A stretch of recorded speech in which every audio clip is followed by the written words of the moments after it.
ഇങ്ങോട്ട് വാടാ. നാ നാ നാ നാ നാ നാ നാ നാ നാ നാ നാ നാ. ഹലോ, നമസ്കാരം. എല്ലാവർക്കും അജയ് സുളാഗിലേക്ക് സ്വാഗതം. അപ്പോൾ ഇവൻ തന്നെ വന്ന് തൊഴുത്തിലേക്ക് കയറുന്ന ഒരു രംഗമാണ് കേട്ടോ. കറക്റ്റ് അവൻ്റെ ആ ഒരു കള്ളിയിലേക്ക് അവൻ കയറി നിൽക്കും. അപ്പോൾ എല്ലാവരും ചോദിക്കാറുണ്ട്, ചെറിയ പോത്തുങ്ങൾ നമുക്ക് പെട്ടെന്ന് ഇണങ്ങും, കാര്യങ്ങളൊക്കെ കുറച്ച് എളുപ്പമാണ്, കുറച്ച് നാൾ നോക്കേണ്ട കൂടുതൽ വന്നാലും ഒത്തിരി കുറച്ച് പ്രായമുള്ള ആൾക്കാർ, അതുമാതിരി തന്നെ ചേച്ചിമാർ, അങ്ങനെ ആദ്യമാതിരി വളർത്തുന്നവരൊക്കെ ചെറിയ പോത്തിനെ ചെറിയ പോത്തും കുട്ടി മതി എന്ന് പറയാൻ കാരണം എന്ന് വെച്ച് കഴിഞ്ഞാൽ, ഒരു കാരണം പെട്ടെന്നുള്ള ഇണക്കം, രണ്ടാമത്തെ കാരണം അവരുടെ ചെറിയ ബഡ്ജറ്റിൽ നമുക്ക് ചെറിയ തീറ്റ ചിലവിൽ ഐറ്റങ്ങളെ മെയിൻറ്റെയിൻ ചെയ്യാൻ പറ്റും. വലിയ പോത്തിന് വലിയ തീറ്റ, ചെറിയ പോത്തിന് ചെറിയ തീറ്റ, അതാണ് അതിൻ്റെ കാര്യം. പിന്നെ നമ്മുടെ പോത്തുകൾ പാടത്ത് നിന്നിട്ട് കാലത്ത് ഇറക്കി ഏകദേശം ഒരു 10 മണി നേരത്താണ് ഈ വീഡിയോ എടുക്കണം. നമ്മൾ ഇറക്കുമ്പോൾ തന്നെ ഏകദേശം 9-9:45 ഞായറാഴ്ച പള്ളിയിൽ പോയി വന്നിട്ടൊക്കെയാണ് ഞായറാഴ്ച ഇറക്കിയേക്കണം. അപ്പോൾ ഇറക്കിയപ്പോൾ കണ്ടോ ഓരോരുത്തരും തിന്നുന്ന ഒരു അവസ്ഥ നിങ്ങൾ ശ്രദ്ധിച്ച് നോക്കി. ഇതാണ് നമ്മുടെ കയ്യിലുള്ള ഏറ്റവും ചെറിയ പോത്തിട്ട്. അവനെങ്കിൽ നമ്മൾ ഗൃഹിണിയുടെ മരുന്ന് കൊടുത്ത് സെറ്റാക്കിയിട്ടുണ്ട്. അപ്പോൾ അവനെ നമുക്ക് കാണാം. അപ്പോൾ അവന് വളർച്ചയൊക്കെ വന്നു തുടങ്ങി. ഇതാണ് നല്ലൊരു എരുമ ഇറച്ചി കിട്ടുകാർ കൊടുന്ന് കേട്ടിട്ടുള്ളതുണ്ടോ. നമ്മൾ വലിയ പോത്ത് അല്ലെങ്കിൽ ഫ്രെയിം നമ്മൾ 2 മാസം 1.5 മാസമൊക്കെ എടുക്കുക, വളർത്തി നമുക്ക് ഒരു 10-35 രൂപ 40 രൂപയുടെ ഫ്രെയിമൊക്കെ എടുത്ത് ഒരു 2-3 മാസം ഇങ്ങനെ നോക്കി വെള്ളവും പുല്ലുള്ള സ്ഥലമാണെങ്കിൽ 1 രൂപ ചിലവില്ലാതെ നമുക്ക് നോക്കാൻ പറ്റും. പക്ഷേ ഇതേമാതിരത്തെ ഒരു സാഹചര്യമുള്ള സ്ഥലങ്ങളായിരിക്കണം കേട്ടോ. അത്യാവശ്യം പുല്ലും അത്യാവശ്യം വെള്ളമുള്ള സ്ഥലങ്ങളായിരിക്കണം. അല്ലെങ്കിൽ നമുക്ക് തീറ്റ ചിലവാണ്, പുല്ലില്ലെങ്കിൽ തീറ്റ ചിലവാണ്. അതുമാതിരി തന്നെ ചെറിയൊരു കൈത്തീറ്റ കൂടിയേ തീരും. പക്ഷേ ഇങ്ങനത്തെ സ്ഥലങ്ങളൊക്കെ ഉണ്ടെന്ന് വെച്ച് കഴിഞ്ഞാൽ ഇതുകൊണ്ട് അവൻ തിന്ന ഒരു സ്പോട്ടാണ് ഞാൻ നിങ്ങൾക്ക് കാണിച്ചു തന്നത്. ഒരു റൗണ്ട് കണ്ടോ നിങ്ങൾ ഒന്നുകൂടി ബാക്ക് അടിച്ച് നോക്കുകയാണെങ്കിൽ മനസ്സിലാവും. അപ്പോൾ കെട്ടുന്ന സ്ഥലം വെടുപ്പാക്കി നിർത്തുകയാണ്. തീർച്ചയായിട്ടും ഇങ്ങനത്തെ ഫ്രെയിം പോത്തുകൾ എടുത്താൽ ഇനിയിപ്പോൾ ചെറിയൊരു തീറ്റ ചിലവ് പോയാലും നമുക്ക് കുഴപ്പമില്ല. പക്ഷേ വെള്ളവും പുല്ലും മസ്റ്റാണ്. ഞാൻ പുല്ലരിയാൻ പോകുന്ന സ്ഥലങ്ങളിലൊക്കെ ഇങ്ങനത്തെ പോത്തുകൾ ഒത്തിരി എടുത്ത് നിർത്തിയേക്കണതായിട്ട് കാണാം. വലിയ കാര്യമായിട്ടുള്ള കാശൊന്നും അവർ ചിലവാക്കില്ല. പക്ഷേ ഇതിൻ്റെ സ്വഭാവം കാര്യങ്ങളൊക്കെ നമുക്ക് ഇപ്പോൾ പെട്ടെന്ന് ഇപ്പോൾ ഒരു 10 പോത്തിനൊക്കെ എടുത്ത് മെയിൻറ്റെയിൻ ചെയ്യണമെങ്കിൽ അവരുടെ സ്വഭാവം കാര്യങ്ങളൊക്കെ ലോങ് സ്പേസ് വേണം. കാര്യങ്ങളെക്കുറിച്ച് വ്യക്തമായിട്ടുള്ള ധാരണകൾ പറഞ്ഞിട്ടോ, എന്നാലും നമുക്ക് ഇങ്ങനത്തെ പോത്തുകളൊക്കെ എടുത്ത് ചെയ്യാൻ പറ്റുള്ളൂ. പക്ഷേ 2-3 മാസം മതി നമുക്ക് എങ്ങനെ പോയാലും നമുക്ക് ഈ ഒരു കൊല്ലം വലിക്കുന്ന കാശൊക്കെ ഈ 2-3 മാസം കൊണ്ട് കിട്ടും. പിന്നെ നമ്മുടെ ഓരോരുത്തരൊക്കെ ഉണ്ടോ, ഇത് നമ്മുടെ പോത്തല്ല കേട്ടോ. അത് നമ്മുടെ തൊട്ടപ്പുറത്തെ വീട്ടിലത്തെ ആൾക്കാർ വാങ്ങിച്ച് കെട്ടിയിട്ടുള്ള പോത്താണ്. മൂക്കയറില്ല കേട്ടോ. ആന കാട്ടിൽ മേയുന്ന മാതിരി ഇങ്ങനെ വിഹരിച്ച് നടക്കണം അവൻ. മൂക്കയറുമില്ല, മോന്തക്കയറുമില്ല, അങ്ങനെ അടിപൊളിയായ ആൾ പുല്ലൊക്കെ തിന്ന് സെറ്റായിട്ട് നടക്കുകയാണ്. ഇത് നമ്മുടെ ആളാണ് കേട്ടോ. നമ്മുടെ ഉള്ളതിൽ ലേശം വലിയ കുട്ടി അവൻ പുല്ലൊക്കെ തിന്ന് നല്ല സെറ്റപ്പിലേക്ക് ആണോ, നല്ല മാതിരി പുല്ലൊക്കെ തിന്ന് കാര്യങ്ങളൊക്കെ സെറ്റായി തുടങ്ങി. ഇങ്ങനത്തെ ഒരു പുല്ല് തീറ്റ കിട്ടി തുടങ്ങിയാൽ തന്നെ നമുക്ക് പെട്ടെന്ന് പോത്തുങ്ങൾ മാറ്റം സംഭവിക്കും കേട്ടോ. അവരുടെ പോത്ത് പുല്ല് തിന്നുന്ന രീതികളൊന്ന് ശ്രദ്ധിച്ച് നോക്കിയൊക്കെ ഇങ്ങനെ വലിച്ച് കടിച്ച് തിന്ന് തുടങ്ങുക. അതുമാതിരി തന്നെ നമുക്ക് വൈകുന്നേരം ചെറിയൊരു കൈത്തീറ്റയും കൊടുക്കുകയാണെങ്കിൽ ഏത് ചെറിയ പോത്തും കുട്ടിയും അതിൻ്റേതായ ഒരു വളർച്ച കാണിക്കും.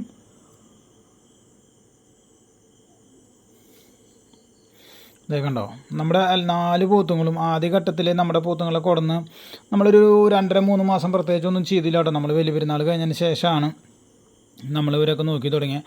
ഇതിപ്പോൾ ഏകദേശം ഒരു 7 മാസത്തോളം അവർ വാങ്ങിച്ചിട്ടുള്ള പോത്തും കുട്ടിയാണ് കേട്ടോ. പക്ഷേ അതിൻ്റെ പോത്ത് നല്ലോണം വലുതായിട്ടുണ്ട്. പക്ഷേ നിങ്ങൾ ശ്രദ്ധിച്ച് നോക്കാൻ മനസ്സിലാവും, ചെറിയൊരു ക്ഷീണപ്പാട് കണ്ടോ, അതിൻ്റെ എല്ലിൻ്റെ അവിടെയൊക്കെ കണ്ടോ ചെറിയൊരു ക്ഷീണപ്പാട് കാണുന്നതുണ്ടോ. അത് നമ്മൾ കൈത്തീറ്റകൾ ഗൃഹിണിയുടെ മരുന്ന് കാര്യങ്ങളൊക്കെ ശരിയായ രീതിയിൽ കൊടുക്കാത്തത് കൊണ്ടും അതുമാതിരി തന്നെ ചെറിയൊരു കൈത്തീറ്റ അവർ കുറച്ച് ഗോതമ്പ് തവിട് ലേശം കഞ്ഞിവെള്ളം അപ്പുറത്തും കിട്ടുന്നതും കൂടി കൊടുത്ത് അങ്ങനെ നോക്കുന്ന സംഭവം അവർക്ക് അത് മതി ഒരെണ്ണമുള്ളൂ. പിന്നെ അവർ അതിനുള്ള ബഡ്ജറ്റ് ഉദ്ദേശിക്കുന്നുള്ളൂ. നമുക്ക് നമ്മുടെ പോത്തുകളൊക്കെ ഇത്ര ബഡ്ജറ്റിലേക്ക് വരണം എന്ന് ദൈവം സഹായിച്ച് വേറെ പ്രശ്നങ്ങളൊന്നും ഇല്ലെങ്കിൽ അങ്ങനെ ആക്കണം എന്നുള്ള ആഗ്രഹങ്ങളൊക്കെ ഉണ്ട്. അവർ വാങ്ങിച്ചിട്ട് ഏകദേശം ഒരു 7 മാസം കഴിഞ്ഞ പോത്താണ്, അല്ലെങ്കിൽ ഒരു 6 മാസത്തിന് മേലെയായ പോത്താണ് അപ്പുറത്ത് നിൽക്കുന്നത്. നമ്മളിത് 4 മാസം ആയെങ്കിലും ഒരൊറ്റ മാസം കൈത്തീറ്റ കൊടുത്ത പോത്താണ് ഇപ്പുറത്ത് നിൽക്കുന്നത്. 3 മാസം നമ്മൾ പ്രത്യേകിച്ചൊന്നും ചെയ്തിട്ടുണ്ടായില്ല. അതാണ് ഞാൻ അങ്ങനെ പറഞ്ഞത്. അതായത് അപ്പുറത്ത് നിൽക്കുന്ന 110ൻ്റെ ആളുണ്ടോ, അതേ തിന്നുന്നതാണോ. അപ്പോൾ നമ്മൾ മഴക്കാലം തുടങ്ങിയപ്പോൾ നമ്മുടെ പോത്തുകളൊന്നും തിന്നു തുടങ്ങിയിടുന്നില്ല. അതെ ഇപ്പുറത്ത് വേറെ ആൾ തിന്നുന്നത് കണ്ടോ. അപ്പോൾ നമ്മുടെ അടുത്ത് പോയി എടുക്കാതെ എന്താ വെച്ച് കഴിഞ്ഞാൽ അവർ ചെല്ലുമ്പോൾ പിന്നെ നമ്മളെ നോക്കി അവരിങ്ങനെ നിൽക്കലാവും. എല്ലാവരും ചോദിക്കാറുണ്ട് ചേട്ടനെ ഇങ്ങനെ പോത്തിന് കൈത്തീറ്റ കൊടുക്കണം എന്തിനാ അങ്ങനെ കാര്യങ്ങളെന്നൊക്കെ. നിങ്ങൾക്ക് ജസ്റ്റ് ആ പോത്തിൻ്റെയും നമ്മുടെ പോത്തിൻ്റെയും മാറ്റം കണ്ടപ്പോൾ തന്നെ മനസ്സിലായില്ലേ. അതായത് നമ്മുടെ 145 കിലോ ഉള്ള ആ പോത്തും കൂട്ടിയിട്ടോ. ഇവനെ നമ്മളധികം വീഡിയോയിൽ കാണിച്ചിട്ടില്ല. ഇവനെ എനിക്ക് തോന്നുന്നു ശരിക്ക് ഇതുപോലെ എന്നല്ല, വളരെ റയറായിട്ട് ഇവൻ കണ്ടിട്ടുണ്ടാവുള്ളൂ. ഇപ്പം എന്താ അത്യാവശ്യം തിരക്കേറ്റിൽ ഇതൊരു സെറ്റപ്പിലേക്ക് ആയിൻ്റെ. അപ്പോൾ കണ്ടോ അങ്ങനെ ആദ്യ ഘട്ടങ്ങളിലൊന്നും വരും നമ്മുടെ പോത്തുങ്ങളൊന്നും പാടത്തേക്ക് ഇറക്കി കഴിഞ്ഞാൽ എന്താണെന്ന് വെച്ച് കഴിഞ്ഞാൽ അവിടെ വല്ലയിടത്തും പോയി കെടുക്കും. അങ്ങനത്തെ സെറ്റപ്പൊക്കെ ആയിരുന്നു. വേണമെങ്കിൽ തോന്നിയെങ്കിൽ തിന്നും, അങ്ങനെയൊക്കെ ആയിരുന്നു. അപ്പോൾ ഞാൻ പറഞ്ഞില്ലേ പോത്തിനെ നമ്മുടെ കയ്യിൽ വലിയ പോത്തുകൾ കൊടുത്തതിന് ശേഷം ഒരു സെറ്റാക്കി. അപ്പോൾ നമ്മൾ തൊഴുത്തിൽ കയറ്റി ഏകദേശം ഇപ്പോൾ 1 മാസം കഴിഞ്ഞു. അപ്പോൾ നമ്മൾ കൊടുന്ന് 3 മാസം പാടത്ത് അവിടെ ഇവിടെയൊക്കെ കെട്ടി അങ്ങനെ മെയിൻറ്റെയിൻ ചെയ്യലായിരുന്നു. ഇപ്പോൾ നമ്മുടെ കയ്യിൽ കിട്ടിയ 1 മാസം കറക്റ്റായി നോക്കി തുടങ്ങി. ആദ്യമൊക്കെ 2 നേരം കൈത്തീറ്റ വെച്ച് തുടങ്ങി. പിന്നെ അതിപ്പോൾ 1 നേരം കൈത്തീറ്റ കൊടുക്കുന്നുള്ളൂ കേട്ടോ. അപ്പോൾ നമ്മൾ ആദ്യം ചെയ്തതെന്ന് വെച്ച് കഴിഞ്ഞാൽ വിര ഇളക്കി. അതുമാതിരി തന്നെ ഇനി ചെറിയ തോതിൽ ലിവർ ടോണിക്ക് കൊടുക്കണം. സപ്ലിമെൻറ്റ്സ് നമ്മൾ 2 നേരം തീറ്റ കൊടുക്കുമ്പോഴും 1 നേരം തീറ്റ കൊടുക്കുമ്പോഴും കൊടുത്തിരുന്നു. ഇപ്പം നമ്മൾ 1 നേരം തീറ്റ കൊടുക്കുന്നുള്ളൂ. സപ്ലിമെൻറ്റ്സ് നമ്മൾ മണ്ണുത്തിൽ നിന്ന് വെറ്റിനറിയിൽ നിന്ന് 550 രൂപയുടെ മിനറൽ മിക്സാണ് വാങ്ങിച്ചേക്കണം. 5 കിലോൻ്റെ ബാഗ്. നല്ല റിസൾട്ടുണ്ടോ. അതായത് സപ്ലിമെൻറ്റ്സ് ഒക്കെ കൊടുത്തതിൻ്റെ മാറ്റങ്ങളാണ് ഇതിപ്പോൾ നിങ്ങൾ കണ്ടുകൊണ്ടിരിക്കുന്നത്. കണ്ടോ, പുല്ലുതീറ്റ കാര്യങ്ങളൊക്കെ സെറ്റായി. അവരുടെ ബാക്കും കാര്യങ്ങളൊക്കെ വന്നത് കണ്ടോ. ഇതുവനാണ് നമ്മുടെ കയ്യിലുള്ള ലേശം വലുതിട്ട്. അത് മോന്തക്കയറ് കെട്ടിയിട്ടുള്ളതല്ല. അവൻ്റെ കയറൊന്നും അപ്പുറത്തേക്ക് അവൻ തിരിഞ്ഞപ്പോൾ കയറ് മോന്തയമായിട്ടുള്ളതാണ്. അപ്പോൾ നമ്മുടെ പോത്തുകൾക്ക് നമ്മളപ്പോൾ ചെറിയ തോതിൽ മാറ്റങ്ങൾ കാണിക്കാൻ്റെ കാരണം എന്ന് വെച്ചാൽ നമ്മൾ ചെറിയ തോതിൽ കാശ് ചിലവാക്കുന്നുണ്ട്. അതിൻ്റെ മാറ്റങ്ങൾ അതിൽ കാണുന്നുണ്ട്.